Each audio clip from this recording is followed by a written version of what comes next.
Things they were desperate before the AD program, but gradually now it's been phased in, ages and a different type of equipment, but we're still having problems. I feel the AP program is a vast improvement over what existed previously, which was nothing, in which case you had a lot of people who required various aids and equipment who were responsible on their own to pay for it. People who have disabilities are better able to look after their own needs than perhaps was the case 10 years ago.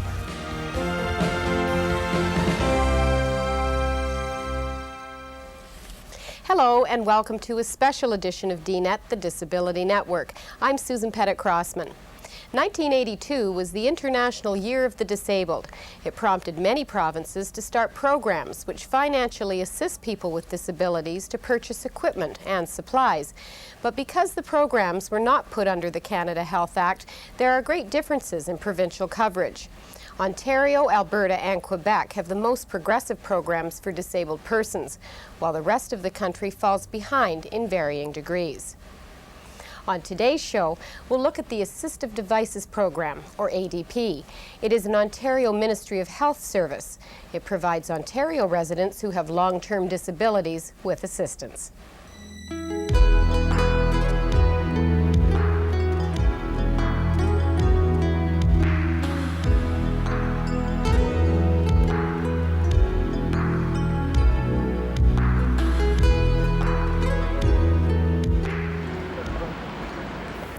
Reynolds has had diabetes for over 20 years. It has affected the nerves in his legs and makes walking extremely difficult. I think life would be nearly impossible without my scooter because I'd be confined to my, my own apartment and immediate surroundings here because I cannot walk very far. This makes a great difference in the quality of my life. ADP paid for 75% of the cost of the scooter, and I paid the other 25%. The ADP will finance up to 75% of products for disabled people in 11 different categories, covering 12,000 pieces of equipment. The ADP is an $85 million business, receiving claims at the rate of 600 a day. 1 out of every 10 people with a disability in Ontario accesses the program annually.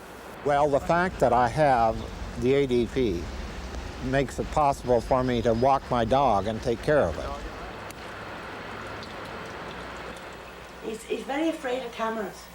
Beryl Potter is an advocate and an activist for people with disabilities. She is a triple amputee who also lost the sight in her right eye. For years, she's been the driving force behind many organizations for disabled people. Before ADP was formed, she had already raised thousands of dollars on behalf of the disabled adults and children, and somehow found the time to run as a provincial candidate in 1990. Her awards are too numerous to mention. She is a mover with little time for red tape. She remembers only too well the days before government assistance. It was really very desperate. People were literally locked in their homes because they didn't have the equipment. They didn't have the wheelchair. I know one young lady used to crawl around the house because they couldn't afford to buy her a wheelchair. So, things they were desperate before the AD program. But gradually now it's been phased in, ages and a different type of equipment. But we're still having problems. Ross Goodfellow is a Bolton, Ontario farmer who lost his arm in 1977. Back on October the 7th, 1977, they were taking corn off, and I did something I never did before, and my coat sleeve got caught on the front beaters, and then the first thing I knew, my arm was off. I got a temporary arm the week before Christmas. In 1978, in the spring, I spent almost $800. That's including the farmer's hook, the artificial arm, and the harness. I got another arm the following year, and it cost me $910. And that was no hook. The total amount for the 2 arms was 910 and 8 is $1,710. And then I was going through 2 harnesses a year, and they averaged around $75 a piece. One day I was down to get a new elbow joint put in, and they said, well, that they had a program in effect that would help me out, and that's when they applied for it. Without the ADP program, it'd add more of a stress to my funds in the line of expenses, because everything is quite highly expensive on artificial limbs. Mark Cox is the director of the Assistive Devices program. Prior to the early 1980s, when the Assistive Devices program was initiated, that there was no Ontario government program of financial assistance to individuals that required help with the cost of assistive devices. There was associations that you could go to, and they still exist, like the March of Dimes and Easter Seals, for assistance, but there was no Ontario government program. It's not something that's a mandated service under the Canada Health Act, so it wasn't something that the province was obliged to provide.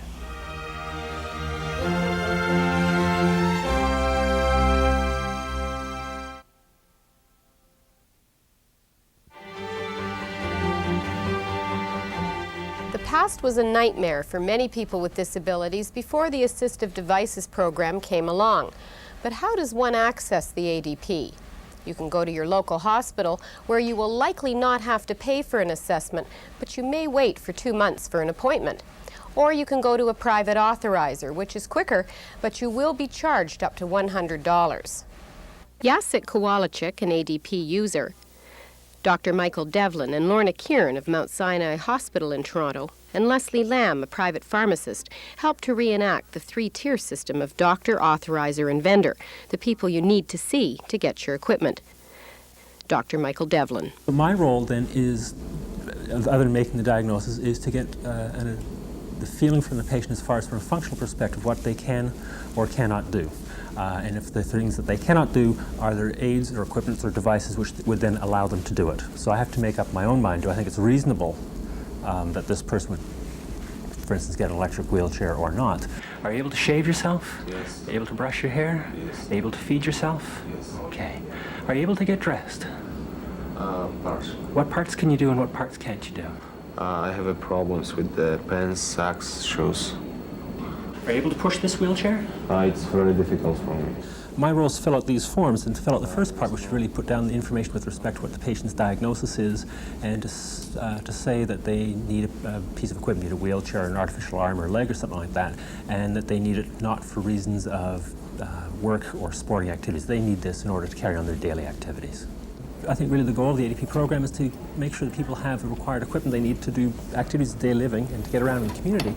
But saying above and beyond that, it's up to the individual to take care of that themselves.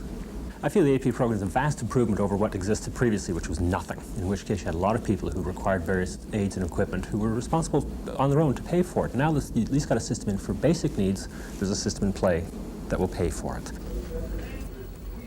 The actual decision as far as need is difficult. The physician is saying that they have a disease and they think they need this device. The patient's obviously saying they need this device or they wouldn't have approached someone for this program. The actual person who's saying they need it or don't need it is really the authorizer who's going to say, yes, indeed, you do qualify, or no, indeed, you do not qualify for the program. The first step of the assessment is to look at how the client operates in the equipment that he comes in with, which is usually the manual wheelchair, as this client particularly doesn't have the need to ambulate or to walk about. So we directly go immediately to the need to use a wheelchair. In the manual wheelchair, things that I'm looking for are his ability to operate the hand rims, okay, because we're not going to be using our feet to propel this chair. We're looking for how much effort is required to propel this chair, how much fatigue is obvious to me. In this case, we see the client really has to use his eyes, his head, to see where he's placing his hands before he can really propel the wheels forward.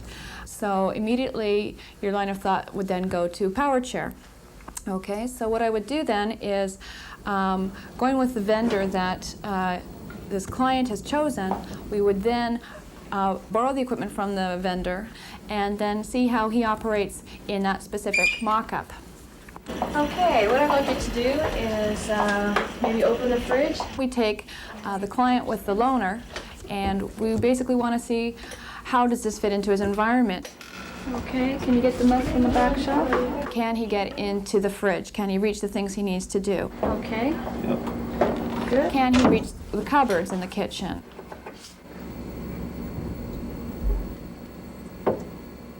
Can he turn on the water? And we're also going to look at how the equipment works in the bathroom, accessibility into the bathroom. Can he get the chair through the door? And once he's there, can he use the facilities that he needs to use once he's there?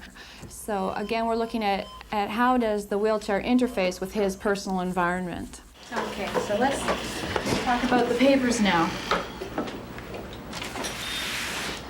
For the wheelchair, we'd like to have the height adjustable arms. Okay, so we're going to go for the 18-inch Invacare Power Rolls. Okay, good. Now what I need is just your signature here and the date. This has been a wonderful program to really give people the mobility aids, or the ability to go out and do the things they really want to do, to visit the people they want to visit, and perform the work that they want to do. We supply a list. ADP has a list of suppliers per region, so we can provide that to the client. Often clients want to know, who would you choose? Who would you like to go to? Issues of service are certainly important. Once you get the equipment, what happens if there's breakdowns, or if I get stuck? What can I expect from the vendor to help me with that? So those are issues that I encourage clients to go and discuss with the different vendors to choose who they want. Our operation here, as you can see, is combined with a pharmacy as well. And our operation is fairly small and streamlined, as you can see. We don't have a big showroom. We don't believe in having a gigantic showroom. That's a lot of overhead. Especially in these bad economic times, overhead can cost you a lot of money. And I have always maintained a more personalized, a more hands-on type of approach to my client. Good, how are you? Good, nice meeting you. My role in the ADP process is I'm the vendor, the ADP authorized vendor, and I'm the one who provides the equipment to the client after they have the form completed by both the doctors and the authorizers. Okay, the form looks like it's completed properly. What I did is I got a demo unit to exactly like the one that she had prescribed, and I want you to try it out. It's not going to be yours yet, it's just for you to try out. And if there's any modification that needs to be done or changed, we can do that prior to you getting a wheelchair. So, Jacek, how do you find the chair?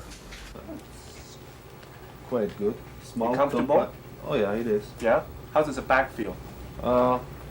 It's a little bit lower than it was on the other one, but that's okay. Okay, so on your chair, what we'll do is we'll raise it up to about a couple of inches Yeah. to give you a little bit more support there. The width, it seems okay. Being an end user, I have my own experience in the past in terms of using equipments, and I can share that with them and maybe provide some, insight that they haven't come across. So I think it's a benefit to both the client and myself. I wouldn't be able to afford this chair without the ADP help. They gave me the chance to move around. When I got this chair, I was very happy because I was able to go to the store on my own. I was able to go to pick up my videotapes from the video library and stuff like that. And even in the winter, I wouldn't go out without the electric chair.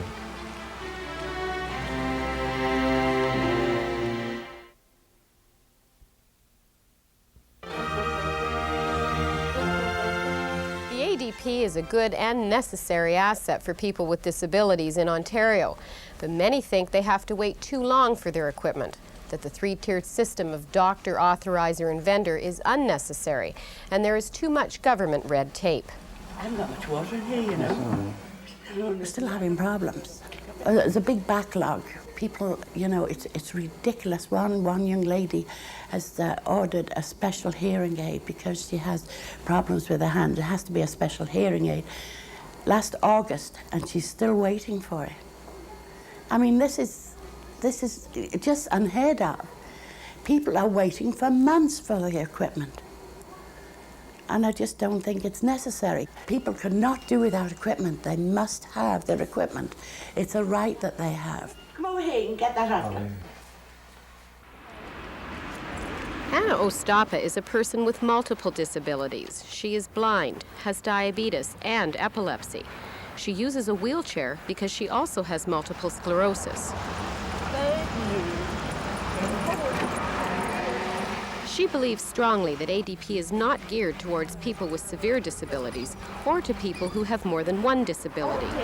Chanel, push. Jenny. My first chair that I got when I was going to college, I waited 6 months for, Chanel, push. which meant I pushed around the hallways in a manual chair that I could barely push. Tugs, tugs, tugs. Good girl. She helps me take off my coat. There we go. But she doesn't do the dishes, sorry. I have MS, it degenerates, and I was causing a lot of problems for myself because of that. And the 6-month wait was too long. There's a lot of so-called red tape associated with accessing the program. Mainly it's a fallback to the early days when we wanted to make sure that we expanded slowly, that people got the devices that they needed to maximize the number of people that received financial assistance. I think we've reached the point, and we've demonstrated it, where people who have disabilities are better able to look after their own needs than perhaps was the case 10 years ago. And for example, if you need a wheelchair under our program, a second wheelchair, if you're accessing it for a second time, you don't need to go back and get a doctor to sign the form. You can go right to a therapist. Some things are not covered, which I think is totally discriminatory. If I become disabled to the point where I can't control my joystick and I need a sip and puff system for a chair, I'm considered not able to drive that chair independently, so I can't get that device, which is totally stupid. Nobody else is pushing it. I'm still driving it using puffs of air, not my finger. We provide on the basis of basic equipment. There are other categories like environmental controls, the sip and puff devices and things like that that we just don't have a mandate to fund yet. If you're dealing with different needs for one person, and say you need 2 items from one category, you would generally not be allowed to get 2 different items from one category, say communications. I use a visual tech at times, and I use a brailer. They're both considered communications devices, so I have a choice, one or the other. I'd like to ask Mark Cox, why isn't the printed material that you send out in a usable form for persons with visual impairments, braille and or tape, or disc? The instructions on how to fill out the form and the form itself are not on braille, but the information pamphlet that explains what you have to do to access the program is. I'd like to ask about any expansions in the near future. You're looking at a program that in 1991-92 grew 13.5% over the previous year. But this year, our fiscal year 91-92, we've been given only a 4.5% increase in our budget. So we've had to be very careful on how we spend our money. Next year, we'll be very fortunate if we can get any increase at all in our funding. So that's why we've imposed some of these maximums, limits on our contributions, and some rules that some people will consider arbitrary. Another problem lies with disabled people having to come up with the 25% that ADP doesn't pay. I see people waiting and they're trying, even they're getting the 25% of the cost for the car. It's still too much for some people. Their pension is below poverty line, or they've got to go begging around places to get the other 25%. It shouldn't be. Why are they not paying the 100%? The government, back in the early 80s when the program was launched, decided that a co-payment was something to put in place to control the cost growth in the program and to provide individuals with an incentive to repair and maintain their equipment in proper order.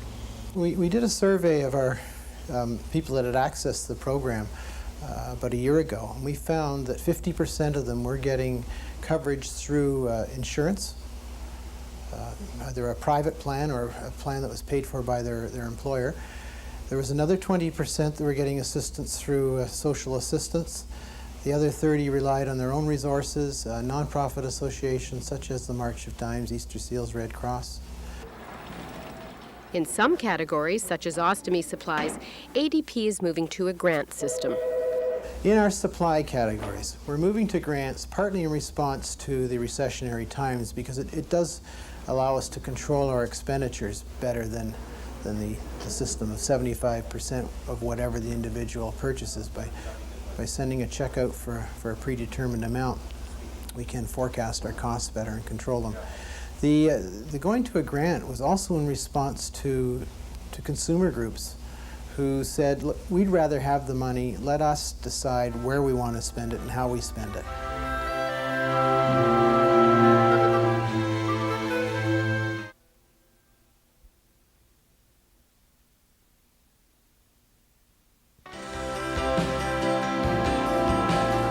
Since its inception in 1982, the ADP has overcome many problems and gone through constant change.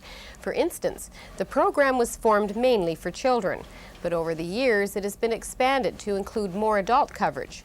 But what's in store for the next 10 years? I think you'll see us move more to grants in the supply categories. More in the equipment categories, we'll be imposing maximums. We did scooters and wheeled walkers this year. Breast prostheses have maximums. We'll move to maximums in prosthetics and orthotics, and the rest of the wheelchair category, with the exception of seating. You'll see us drop the requirement for the medical practitioner to be involved in our delivery model in several device categories. And I think you'll see a more direct connection between assistive devices and long-term care, the recognition that the devices that we cover or ones that we don't yet cover but should cover, a connection between that and promoting independence and keeping people in their homes rather than in institutions.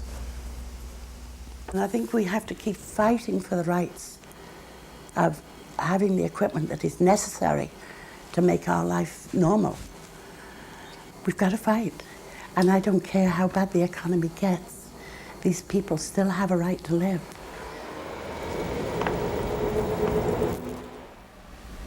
The ADP, while better than most provincial programs, is not considered as progressive as Alberta's system, where coverage is more comprehensive. Quebec, on the other hand, still ahead of most provinces, is more restricted in product choice. In Alberta and Quebec, assistive devices remain the property of the province, whereas in Ontario, ownership is perceived to be that of the client, who is responsible for maintenance and repairs. For more information on coverage of assistive devices, call your provincial Department of Health. That's our show. I'm Susan Pettit-Crossman. Now, here's our address. Disability Network, CBC, Box 500, Station A, Toronto, M5W 1E6. That's the Disability Network, CBC, Box 500, Station A, Toronto, M5W 1E6. Or you can fax us at 416-975-5636.